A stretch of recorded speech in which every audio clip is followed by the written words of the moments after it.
Star জলসার যে ধারাবাহিকগুলি আরম্ভ হবার পর থেকে টিআরপি তালিকা এবং দর্শকের মনে জায়গা করেছে তাদের মধ্যে গীতা এলএলবি অন্যতম।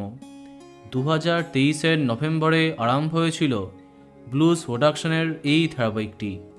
হিয়া মুখার্জি কুনাল সিলের নতুন জুটি চমক দিয়েছিল।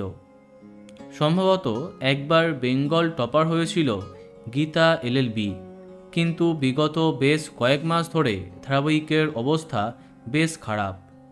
সেরা 2-3-এ রাজ করা গীতা এলএলবি বর্তমানে সেরা 10-এর বাইরে। অন্যদিকে প্রতিপক্ষ ধারাবাহিক বেশ খানিকটা এগিয়ে আছে। আগেই তোমাদের জানিয়েছিলাম জলসার নতুন আপকামিং ধারাবাহিক লক্ষ্মী ঝাঁপির জন্য শেষ হতে পারে গীতা এলএলবি। অবশেষে তেমনটাই হতে দেখা যাচ্ছে। সম্প্রতি স্টার জলসা অফিসিয়ালি জানিয়ে দিয়েছে আগামী 30শে জুলাই থেকে সন্ধে 6:30টায় দেখা যাবে লক্ষ্মী ঝাঁপি। তোমরা দেখতেই পাচ্ছ, অর্থাৎ গীতা এলএলবির জায়গায় দেখা যাবে লক্ষ্মী ঝাঁপি। এখন অনেকেরই প্রশ্ন, তাহলে কি গীতার সময় পরিবর্তন হবে নাকি শেষ হয়ে যাবে?